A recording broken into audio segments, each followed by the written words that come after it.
We're going to look at 10 alpines today, and the first alpine that we're going to look at is Dianthus alpinus.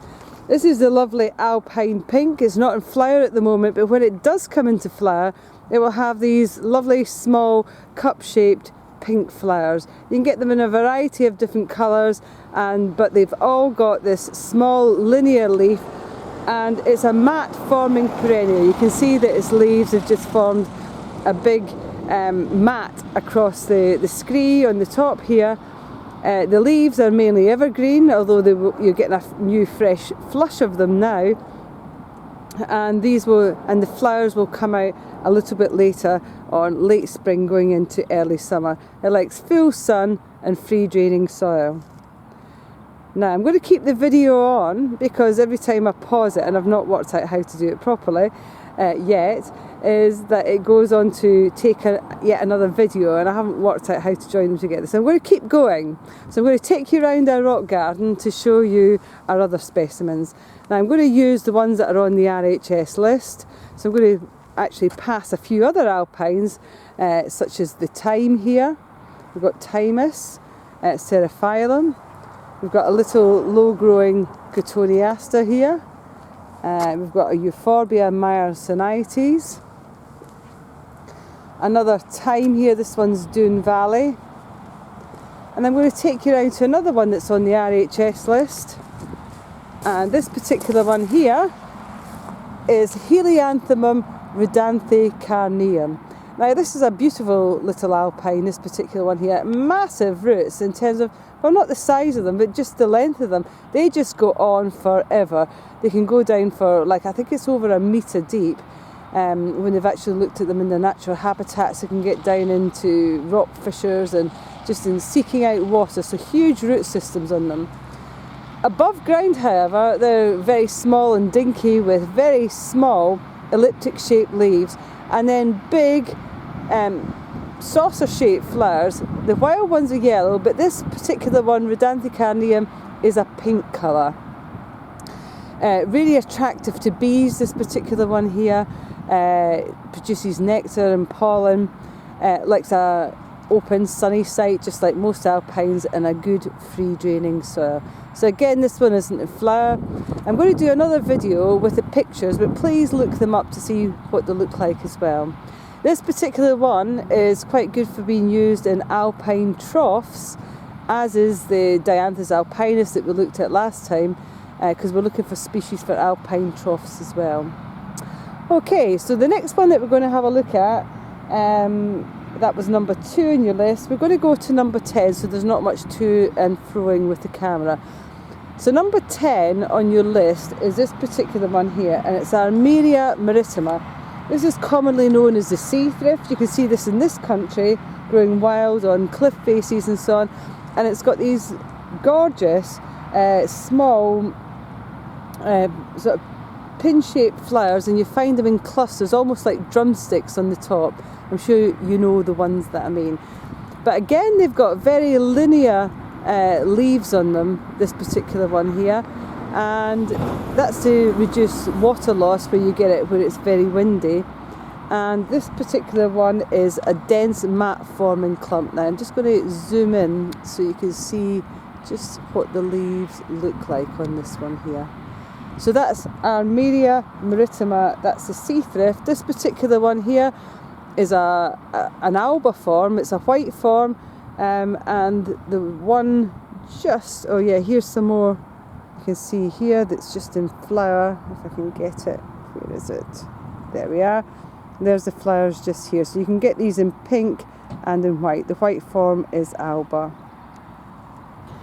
Right, having a look on our list again, if we have a look down, we come to number 7, and we've got Sempervirens tectorum. Just moving around here. Here we are, just going to zoom in on this particular one here.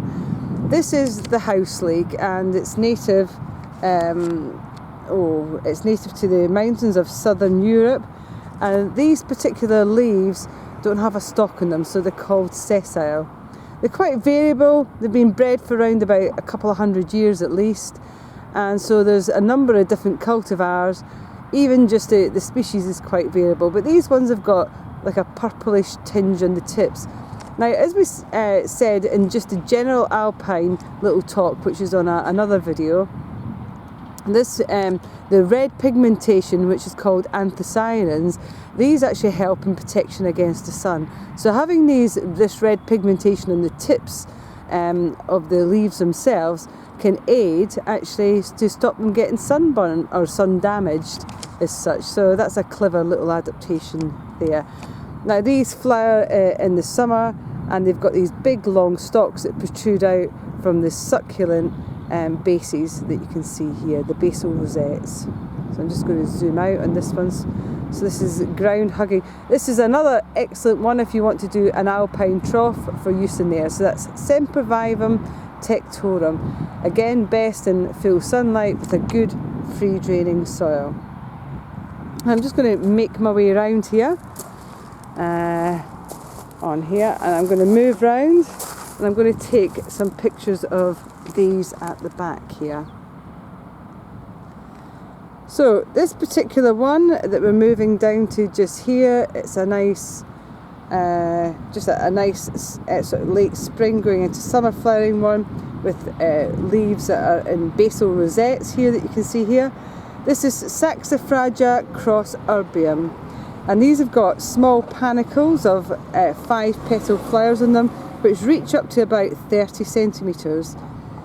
The great thing about this one is if you've got a shady area and you're looking for an alpine, this is the one for you, because although most alpines like being in full sun, there are parts of the mountain which are in shade, so there are alpines which have evolved to cope with lower light levels, and this is one of them.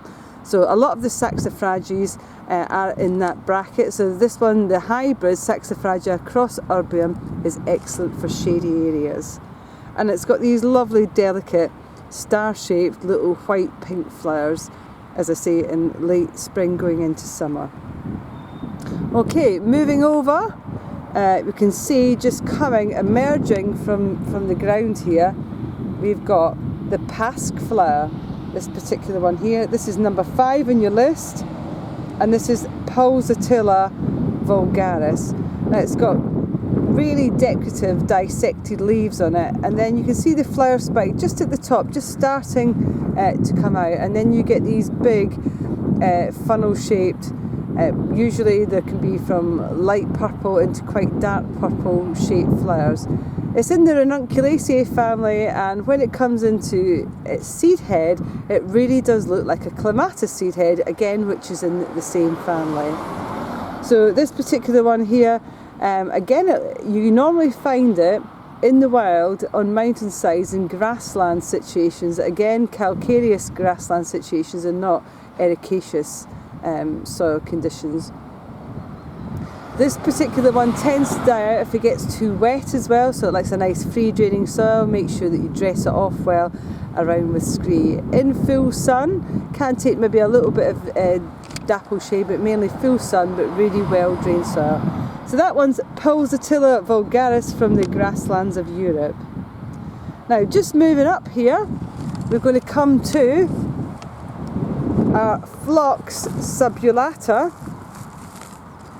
This particular one is number 4 on your list. It's got a dense mat of leaves, if you haven't already noticed. And this is called the alpine phlox or the moss phlox. Now just scan out so you can see where it is. I really like this one when it's in flower. It's just, the flowers just cover the whole density of the plant itself, and they've got these small tubular shaped flowers, and they come in many colours. Usually they're a purple colour, but they can come in pinks and whites and some quite iridescent colours with stripes on them at the same time. If you have a look at the leaves are linear like most of the plants on that are alpines, to save on water, because water loss is quite apparent at the tops of mountains with the high winds and the high sun levels up there. This one won't come into flower around about May time, and we're only in about mid-March at the moment. So there we have it, and then we're going to make our way round to have a look. We've got one more. we've got we've got two more. We've got Campanula carpatica, and then we're going to have a look at we've got one more left.